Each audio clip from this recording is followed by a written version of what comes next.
নমস্কার, আমি শুভঙ্কর রানা আর আমি সেন্ট্রাল ইউনিভার্সিটি অফ হিমাচল প্রদেশের একজন স্টুডেন্ট। আর আমি এখন ইউনিভার্সিটির হোস্টেলে আছি, তো হোস্টেল থেকে ভিডিওটা করছি। তো সেক্ষেত্রে একটু যদি সাইডের কোনো নয়েজ টয়েস কিছু আসে সেক্ষেত্রে তোমরা একটু বুঝে নিও।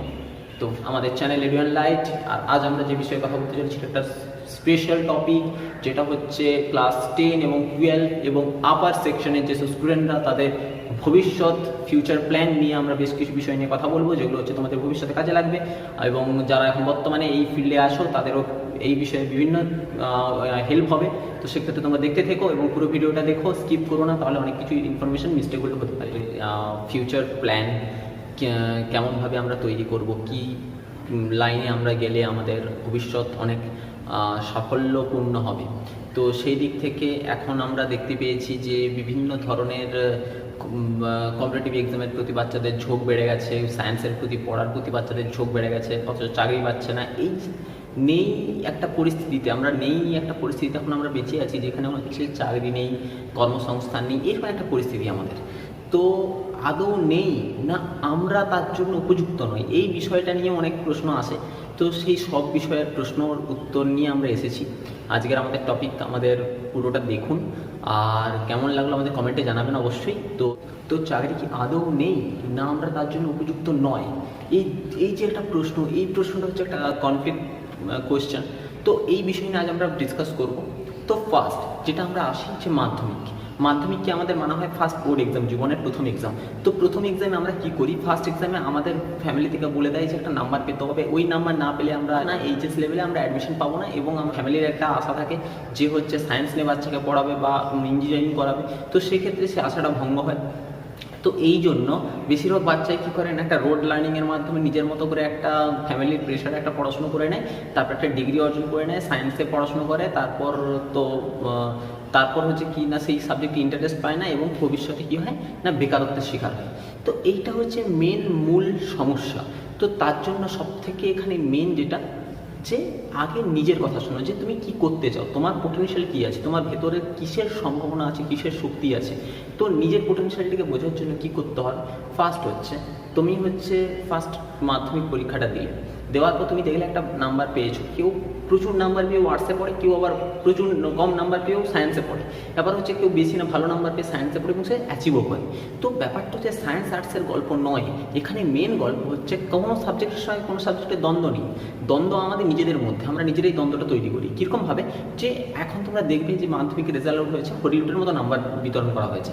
তো যেভাবে নাম্বার দেওয়া হয়েছে, এই নাম্বার নিয়ে স্টুডেন্ট ভর্তি হলো, অ্যাডমিশন পেয়ে গেল ভালো কোনো ইনস্টিটিউশনে, তার ইন্টারেস্ট নেই কোনো সায়েন্সে, বায়োলজি বা কেমিস্ট্রিতে ইন্টারেস্ট নেই, অথচ সে অ্যাডমিশন নিয়ে নিল, তারপরে সে কী করবে, সে একটা পড়াশোনা করার পর তারপরে দেখলো যে তার ইন্টারেস্ট পাচ্ছে না, সে সাবজেক্টে তেমন মজা পাচ্ছে না। তো সেক্ষেত্রে কী করলো না, সে আস্তে আস্তে কোর্সটা লিভ করে গেল, বা আস্তে আস্তে অন্য কোনো বিষয় ইনভলভ হয়ে গেল, বা অন্যরকম ডিস্ট্রাকশনের মধ্যে শিকার হলো। ফলে চাকরির মার্কেটে কী করলো, সে হয়তো ডিগ্রি প্রচুর আছে তো কিন্তু চাকরি পাচ্ছে না। আর আমাদের পশ্চিমবঙ্গে একটা সবথেকে একটা বড় একটা রোগ যেটা হচ্ছে এটাই, যে আমরা সবসময় হচ্ছে জবের পেছনে দৌড়ি, আর সবসময় কি না ডিগ্রির পিছনে দৌড়ি, রাদার দ্যান অ্যাকোয়ার স্কিল। আমরা স্কিল অ্যাকোয়ার করার জায়গায় আমরা সবসময় ডিগ্রি আর নাম্বার এগুলোর পিছনে আমরা বেশি দৌড়ি। এইটা হচ্ছে সবথেকে একটা ডেঞ্জারাস জিনিস। এই জিনিসটা আমি প্রত্যেককে বলবো, যারা আমার ভিউয়ার প্রত্যেককে বলবো এই জিনিসটা থেকে বেরো, জবের পিছনে। যখন তুমি জবের পেছনে দৌড়বে, দেখবে আজকের যে জবটা আছে কালকে অন্য একটা হয়ে গেলো, তখন তোমার মনে হবে আমি ওই কাজটাই আবার চলে যাই, আবার ওইখান থেকে আবার একটা, তারপর আবার একটা। কিন্তু এরকম করে করে তোমরা শুধু দৌড়তেই থাকবে মরিচিকার মতো, কিন্তু কোনো কিছুই পাবে না। সেই জন্যই বলছি, তোমরা কোনো একটা ফিল্ডে স্পেশাল হও, এক্সপার্ট হও। যেমন যদি তোমরা কেউ 10-এর পর তোমরা যদি কেউ মনে করো যে আমার দ্বারা পড়াশোনা খুব ভালো লাগে না, আমি কোনো টেকনিক্যাল স্কিল শিখবো, খুব ভালো, তুমি আইটিআই অ্যাডমিশন নাও, আইটিআই করো, আইটিআই ডিপ্লোমা করো, মেকানিক্যাল পড়ো, ফিটার করো, আরও বিভিন্ন ধরনের মেনটেন্যান্স আছে, ল্যাব অ্যাসিস্ট্যান্ট আছে, ইলেকট্রিক্যাল আছে, তো এরকম করে আরও বিভিন্ন ধরনের পপুলার কোর্স আছে, সেগুলো তোমরা পড়ো। সেগুলো পড়েও তোমরা বিভিন্ন কোম্পানিতে খুব ইজিলি তোমরা কী করবে, প্লেসমেন্ট পেয়ে যাবে, সেখান থেকে তোমরা বিভিন্ন একটা ভালো একটা ইনকাম করতে পারো, তার সঙ্গে সঙ্গে তোমরা খুব ইজিলি জব পাবে। এবং যদি তুমি সেই ফিল্ডে আরও এক্সপার্ট হইতে পারো, তুমি যদি জব নাও পাও তাও কোনো সমস্যা নেই, তুমি যদি বিজনেসও করো ওই ফিল্ডে, ইলেকট্রিক্যাল, মেকানিক্যাল, যে কোনো কিছু, কম্পিউটার হার্ডওয়্যার, সেটার উপরে যদি তুমি বিজনেস করো, সেক্ষেত্রে তোমার বিজনেসও গ্রো করে যাবে। তো ব্যাপারটা হচ্ছে এটাই, শুধু জবের পিছনে নয়, যে কোনো কিছু তোমার মধ্যে স্কিল থাকলে তুমি সেই স্কিলটাকে যে কোনোভাবে ভাঙিয়ে তুমি খেতে পারবে। ফার্স্ট তো আর যারা হচ্ছে একটু হায়ার স্টাডি করতে চায় সাবজেক্টের উপরে, তারা আমি 12টা পড়াশোনা অবশ্যই আবার অ্যাডমিশন নাও। অ্যাডমিশন নেওয়ার সময় তোমরা সতর্ক থাকবে, তোমরা আর্টস, সায়েন্স বা কমার্স এই স্ট্রিমগুলো বেসিক মেন স্ট্রিম। তো এই স্ট্রিমের মধ্যে যে স্ট্রিমটা নেবে সেটা তোমার ইন্টারেস্ট অ্যাকর্ডিং নাও, ফ্যামিলির অ্যাকর্ডিং নয়। আর আমি অভিভাবকদেরকে রিকোয়েস্ট করব, প্লিজ আপনারা স্টুডেন্টদেরকে কোনো দিন প্রেসারাইজ করবেন না যে এইটাই নিতে হবে, তাহলে কী হবে স্টুডেন্টটা নিজে থেকেই নষ্ট হয়ে যাবে। কারণ স্টুডেন্টের মধ্যে, প্রতিটা স্টুডেন্টের মধ্যে একটা পোটেনশিয়ালিটি আছে। কেউ খুব ভালো গেম খেলে, সেই স্টুডেন্টের মধ্যে ক্যাপাসিটি আছে গেমটাকে ডেভেলপও সে করতে পারবে। তো সে যদি গেম ডেভেলপ করার মতো তার ক্ষমতা জন্মায়, সেক্ষেত্রে সে কী করবে, সে ভবিষ্যতে একজন ভালো হচ্ছে game designer, web designer developer বা গেম ডিজাইনার ডেভেলপার হতে পারে। এখান থেকেও প্রচুর টাকা ইনকাম করা যায়। আবার কেউ যদি খুব ভালো অ্যানিমেশন করতে পারে, ভিডিও এডিটিং করতে পারে, সে অ্যানিমেশন নিয়ে কাজ করুক, সে ভিডিও এডিটিংয়ের কাজ করুক, এটা আরও ভালো। কেউ যদি খুব ভালো ইন্টারনেটের কাজ জানে, সে ওয়েব ডেভেলপমেন্ট, ওয়েব ডিজাইনিং করুক। বা কেউ যদি ফ্যাশন সম্পর্কে জানে, ড্রেস সম্পর্কে তার আইডিয়া থাকে, ফ্যাশন ডিজাইনার হোক, সে ফ্যাশন নিয়ে পড়াশোনা করুক। কেউ যদি খুব ভালো মডেলিং করতে পারে, সে মডেলিং করুক। কেউ ক্যামেরার সামনে ভালো কাজ করতে পারে, সে বিভিন্ন ধরনের ক্যামেরা, ভিডিওগ্রাফি, ফটোগ্রাফি, ফিল্ম ইন্ডাস্ট্রিতে যাক। কোনো ফিল্ড ছোট নয়, প্রতিটা ফিল্ড হচ্ছে আলাদা আলাদাভাবে স্পেশাল।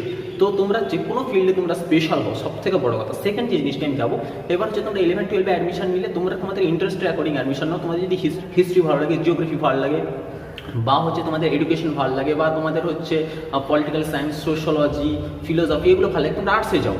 তোমাদের যদি কেমিস্ট্রি ভালো লাগে বা ম্যাটেরিয়াল নিয়ে কাজ করতে ভালো লাগে বা ম্যাথ ভালো লাগে, ম্যাথের ক্যালকুলেশন ভালো লাগে, তাহলে তোমরা অবশ্যই সায়েন্সে যাও। তোমাদের যদি মনে হয় না বিজনেস করবো, বিজনেসে ইন্টারেস্ট আছে, এই যে এক্সপোর্ট ইম্পোর্ট এইসব কাজগুলো করবো, তাহলে তুমি অবশ্যই তুমি কমার্সে যাও। তোমার যদি ইন্টারেস্ট থাকে যে আমি কোনো MBA পড়বো ভবিষ্যতে, তাহলে অবশ্যই তুমি এখন কমার্সে পড়াশোনা করো, তাহলে ভবিষ্যতে তুমি BBA, MBA এগুলোর ক্ষেত্রে তোমার অনেক অ্যাডভান্টেজ হবে। এবার তুমি 11-12 কমপ্লিট করলে, এবং বায়োসায়েন্সটার আর একটা স্ট্রিম আছে, এটাকে আমরা বলি বায়োসায়েন্স। বায়োসায়েন্সের বেশ কিছু জিনিস আছে। বায়োসায়েন্স যখন পড়বে তোমরা সাবধানে সাবজেক্ট চয়েস করবে, কারণ ওইখানে বেশ কিছু সাবজেক্ট থাকে। যেমন হচ্ছে তোমরা নিউট্রিশনের সঙ্গে সঙ্গে অনেকে কেমিস্ট্রি নাও না, সেক্ষেত্রে ভবিষ্যতে তোমরা নিউট্রিশন নিয়ে পড়তে গেলে তোমাদের সমস্যা হবে। সেক্ষেত্রে তোমাদের সাবজেক্টটা ওখানে কেমনভাবে চয়েস করবে সেটা তোমরা এক্সপার্টের সঙ্গে কথা বলে নেবে। নেক্সট, এবার তোমরা 11 এবং 12 কমপ্লিট করলে, 11-12 কমপ্লিটের পর আমি তোমাদের সাজেস্ট করব, যদি তোমরা কেউ খুব মোটামুটি কোনো সাবজেক্টে স্পেশাল হতে চাও বা এক্সপার্ট হতে চাও, তাহলে অবশ্যই তোমরা কলেজে অ্যাডমিশন নাও। আদারওয়াইজ কলেজে অ্যাডমিশন নেওয়ার বিশাল কিছু দরকার পড়ে না। যদি কেউ কম্পিটিটিভের জন্য প্রিপেয়ার হও, তাহলে তোমরাও কলেজে অ্যাডমিশন নিতে পারো। যদি কেউ কম্পিটিটিভের জন্য পড়াশোনা করতে চাও, তাহলে তোমরাও কলেজে অ্যাডমিশন নিতে পারো। তো এখানে আরেকটা জিনিস আমি বলি যে 11 এবং 12-এর পর কী কী জব অপরচুনিটি রয়েছে, এখানেও একটা জিনিস বলার দরকার যে 11-12-এর পর তোমরা বিভিন্ন ইনস্টিটিউশনে অ্যাডমিশন নিতে পারো। যেমন হচ্ছে তোমরা 11-12-এর পর তোমরা বিভিন্ন বড় বড় যেসব এক্সামগুলো রয়েছে, যেমন হচ্ছে জি মেন, আর এখন বর্তমানে আরেকটা পপুলার কোর্স হচ্ছে নার্সিং, বা হচ্ছে ফায়ার সেফটি, বা হচ্ছে যারা ঘুরতে পছন্দ করে তাদের জন্য ট্রাভেল ট্যুরিজম ম্যানেজমেন্টের কোর্স রয়েছে। তো এইরকম বিভিন্ন ধরনের কোর্স রয়েছে। আমাদের কোর্সের জায়গাটা অনেক বড় ওয়াইড। তো সেক্ষেত্রে তোমরা যে তোমাদের ইন্টারেস্ট অ্যাকর্ডিং তোমরা কোর্স চয়েস করো, শুধু টাকার জন্য নয়, চাকরির জন্য নয়, তোমরা নিজেদের জন্য তোমরা কোর্স চয়েস করো, যার জন্য তোমরা নিজেরা সেলফ স্যাটিসফাইড হতে পারবে। তো করবো যে গ্র্যাজুয়েশনের পর কেউ নার্সিং বা ফায়ার সেফটি এইসব কোর্স করার থেকে বেটার হবে তোমরা একটা কাজ করতে পারো, যে তোমরা হচ্ছে যদি নার্সিং কেউ করতে চাও, অবশ্যই সে 12-এর পরে তোমরা নার্সিং করে নাও। বা হচ্ছে যদি কেউ কোনো মেডিকেলের কোনো কোর্স করতে চাও, অবশ্যই তোমরা 12-এর পরেই সেই সব জায়গার জন্য অ্যাপ্লাই করে দাও। গ্র্যাজুয়েশন পর যেও না, কারণ গ্র্যাজুয়েশনে 3 বছর নষ্ট হয়। তো ওই 3 বছরটা তোমরা বাঁচিয়ে ওই তোমার যে স্পেসিফিক মেডিকেল ফিল্ড, ওই ফিল্ডের পিছনে দাও। আর নেক্সট বলবো ফায়ার সেফটির ব্যাপারে। ফায়ার সেফটি যদি কেউ করতে চাও, খুব ভালো একটা কোর্স, খুব পপুলার কোর্স। ফায়ার সেফটি যদি কেউ করো, অবশ্যই হচ্ছে 12-এর পরে তোমরা চলে যাও, এবং ফায়ার সেফটি করার পর যখন তোমাদের চাকরি বা কিছু হয়ে যাবে, তারপর তোমরা ওপেন থেকে গ্র্যাজুয়েশন বা কিছু ডিগ্রি করতে পারো। আর যদি কেউ আগে থেকে গ্র্যাজুয়েশন করে নাও তো খুব ভালো, তারপর তোমরা ফায়ার সেফটি দিতে পারো। কিন্তু যদি কেউ না করো, তাহলে আগে বলবো আগে ওই স্কিল অ্যাকোয়ার করা এবং ওই কাজ অ্যাকোয়ার করা। তো স্কিল অ্যাকোয়ার হয়ে গেলে কাজ চলে আসবে, এবং ডিগ্রি তারপরেও তুমি অ্যাকোয়ার করতে পারো। নাম্বারটা কী কাজে লাগে এটা এখানে বলে দিই, যে নাম্বারটা হচ্ছে একটা স্তর থেকে দ্বিতীয় স্তরে যাওয়ার একটা এলিজিবিলিটি ক্রাইটেরিয়া, আদারওয়াইজ আর কিছুই না। আর বিভিন্ন জায়গায় তুমি চাকরির ক্ষেত্রে বা যে কোনো ক্ষেত্রে নাম্বারটা শুধুমাত্র একটা এলিজিবিলিটি ক্রাইটেরিয়া, যেটা দেখিয়ে তুমি ওই স্তর পর্যন্ত পৌঁছতে পারো বা ওই স্তর পর্যন্ত তুমি যেতে পারো। তার মানে এটা নয় যে ওই নাম্বারটি হচ্ছে সব কিছু, এটা কোনোদিন তোমরা ভাববে না। কারণ যে কম নাম্বার পেয়েও প্রচুর কিছু করা যায়, অনেকে বেশি নাম্বার পেয়েও বসে আছে বাড়িতে। তো ব্যাপারটা হচ্ছে এইখানে যে তুমি কতটা স্কিল অ্যাকোয়ার করলে বা তুমি কেমনভাবে নিজেকে ডেভেলপ করেছো। তো এইটা হচ্ছে বিশাল ভাইটাল জিনিস। তো সেক্ষেত্রে আমি বলবো তোমরা 11 বা 12 পাস করার পর অবশ্যই তোমরা স্কিল শেখো, যেটা হচ্ছে ওয়েব ডেভেলপমেন্ট, ডিজাইনিংয়ের স্কিল আছে, এগুলো শিখতে পারো, বা ফ্যাশন ডিজাইনিং আছে, বিভিন্ন ধরনের অ্যানিমেশনের কাজ আছে, ফটোগ্রাফির কাজ আছে, সেগুলো তোমরা শিখতে পারো। তার সঙ্গে সঙ্গে তোমরা যদি মনে করো যে কেউ কম্পিউটারের হার্ডওয়্যার সফটওয়্যার শিখবে, সেও শিখতে পারে। কেউ যদি মনে করে কোডিং শিখবে, সেও শিখতে পারে। তার সঙ্গে সঙ্গে কেউ গেমিংয়ে এক্সপার্ট হতে চায়, সেও সেটাও করতে পারে। তো এরকমভাবে বিভিন্ন ধরনের কোর্স রয়েছে। এবার আমরা একটু স্পেসিফিকে যাব। তার আগে আরেকটা জিনিস বলে দিই, যারা কম্পিটিটিভ এক্সামের জন্য বসবে, তারা হচ্ছে 11-12 পরও বেশ কিছু কম্পিটিটিভ এক্সাম ছাড়ে, তারা বুঝতে পারো। কিন্তু আদারওয়াইজ কম্পিটিটিভ এক্সাম বেশিরভাগই গ্র্যাজুয়েশনের পর স্টার্ট হয়। তো সেক্ষেত্রে গ্র্যাজুয়েশনটা অবশ্যই তোমরা করে নিও, জেনারেল বা অনার্স থেকে। আমাদের এখন দুটো সিস্টেম চালু আছে, যেটা জেনারেলে পড়লে লাভ কি আর অনার্সে পড়লে লাভ কি। তো ব্যাপারটা হচ্ছে জেনারেল হচ্ছে তারা পড়ে, জেনারেল হচ্ছে যারা হচ্ছে সাইড পারপাসে কম্পিটিটিভ বা অন্য কোনো এক্সাম বা অন্য কোনো কাজের মধ্যে ইনভলভ আছে, তারা পড়ে জেনারেল। আর অনার্সটা কারা পড়ে, যারা হচ্ছে কোনো একটা স্পেসিফিক ফিল্ডে, হয়তো এডুকেশন হোক, পলিটিক্যাল সায়েন্স হোক, সোশ্যোলজি হোক, সে কোনো স্পেসিফিক ফিল্ডে এক্সপার্ট হতে চায়, সে পড়ে কি অনার্স। তো অনার্স যদি তোমরা পড়ো, তাহলে অনার্সে তোমাকে ডেডিকেটলি করতে হবে, মানে তোমার ওই সাবজেক্টের উপর তুমি এক্সপার্ট হতে যাচ্ছ। আর যদি তুমি জেনারেলে পড়ো, তুমি ওই পুরো ফিল্ডটা সম্পর্কে কম করে প্রতিটা বিষয়ে তোমার নলেজ আছে। তো এই দিক থেকে তোমাকে ভাবতে হবে যে তুমি যদি কোনো কম্পিটিটিভে যাও, তাহলে সেক্ষেত্রে তোমার অনার্সটাও বেনিফিটেড আর জেনারেলটাও বেনিফিটেড। কিন্তু অনার্সের ক্ষেত্রে তখন এডুকেশনটা অতটা বেনিফিটেড নয়। কেন নয় সেটা আমি একটু বলে দিই। কারণ এডুকেশন একমাত্র এডুকেশন সেক্টরের ক্ষেত্রে বেনিফিটেড। কারণ এডুকেশন নিয়ে পড়লে তুমি ইউপিএসসি বা ডব্লিউবিসিএসসি অপশনাল পেপারে এডুকেশন পাবে না। আর বাকি তুমি সোশ্যোলজি, পলিটিক্যাল সায়েন্স বা অন্যান্য যেসব সাবজেক্ট, সেগুলো নিয়ে পড়লে তুমি বিভিন্ন ধরনের ইউপিএসসি বা ডব্লিউবিসিএস এর ক্ষেত্রে তুমি অপশনাল পেপার হিসেবে ওকে রাখতে পারো এবং তুমি তাকেও পড়তে পারো। সব থেকে এটা হচ্ছে প্লাস পয়েন্ট। এবার তার সঙ্গে সঙ্গে তোমরা কেউ যদি জি মেন এইসব এক্সামগুলো দিতে চাও, সেগুলো তোমরা এইচএসের পর দিতে পারো। আর আমি গ্র্যাজুয়েশনের কথা বলছি। তো গ্র্যাজুয়েশনের ক্ষেত্রে যেটা বলার, যে তারপরে তোমরা কি করবে, যে যারা হচ্ছে বিভিন্ন ধরনের সাবজেক্টের মধ্যে পড়তে যাও, বিবিএ করছে, বিবিএ করছে, বিসিএ করছে, সিএ করছে, তারপর হচ্ছে আরও বিভিন্ন ধরনের কোর্স রয়েছে। কোর্সগুলো তোমরা দেখতেই পাচ্ছ, এত রকমের কোর্স রয়েছে, ভ্যারাইটি অফ কোর্স। তো তার মধ্যে থেকে তোমরা তোমাদের ইন্টারেস্ট অ্যাকর্ডিং কোর্স চয়েস করো। বিএ করতে পারো, বিএসসি করতে পারো। এমন নয় যে আমার বন্ধুরা ভর্তি হচ্ছে আমিও ভর্তি হয়ে যাই, সেটা করলে তোমাদের জীবনেরই ক্ষতি। এবার তোমরা কি করতে পারো, যে গ্র্যাজুয়েশনের পর বিভিন্ন ধরনের বড় বড় চাকরি, আইবিপিএস বা হচ্ছে ডব্লিউবিসিএস বা পিএসসি, বিভিন্ন ধরনের রিক্রুটমেন্ট, ইউপিএসসি রিক্রুটমেন্ট, বিভিন্ন জায়গার জব অপরচুনিটি খুলে যায়। সেক্ষেত্রে তোমরা গ্র্যাজুয়েশনটা করলে এটা একটা বেনিফিটেড। আর যদি অনেকেই করে কি না, গ্র্যাজুয়েশনের পর বিভিন্ন ধরনের টেকনিক্যাল কোর্সে অনেকে আবার চলে যায়। যেমন অনেকে বিভিন্ন ধরনের ইঞ্জিনিয়ারিং কলেজ বা বিভিন্ন ধরনের এইসব কলেজে ভর্তি হয়। তো সেক্ষেত্রে সেটা আমি বলবো এটা না করাই ভালো। কারণ সেটা করলে কী হবে, তোমাদের সময় নষ্ট। আর সময় এখন প্রচণ্ড ইম্পর্টেন্ট। সময় বাঁচিয়ে কতটা কী কাজ করা যায় সেটা তোমাদের দেখতে হবে।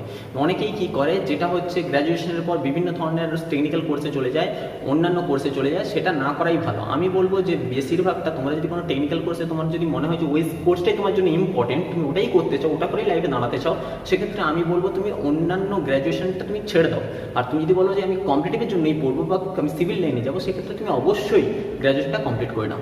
এইবার আমাদের যদি 11-12 পরও আমাদের বিভিন্ন ধরনের রিক্রুটমেন্ট ছাড়ে, যেমন হচ্ছে রেলের রিক্রুটমেন্ট আছে, আমাদের পোস্ট অফিসের রিক্রুটমেন্ট আছে, তার সঙ্গে পুলিশের রিক্রুটমেন্ট, কনস্টেবল রিক্রুটমেন্ট বা এইসবের বিভিন্ন ধরনের রিক্রুটমেন্ট আমাদের চলে। এবং যদি কেউ আমাদের গ্র্যাজুয়েশন কমপ্লিট করে, তারপর গ্র্যাজুয়েশনের পর সে বিএড করতে পারে, বা বিএড করার পর এসএসসি এখন হচ্ছে না, তো এসএসসির জায়গাটা আমি ছেড়ে দিলাম। আমি টেটের কথা বলছি, বিশেষ করে সেন্ট্রাল টেট তোমরা বুঝতেই পারো। বিএড বা ডিএলএড থাকলে তোমরা সেন্ট্রাল টেটে পরীক্ষা দিতে পারো। সেন্ট্রাল টেটে এলিজিবিলিটি ক্রাইটেরিয়া এটাই হয়।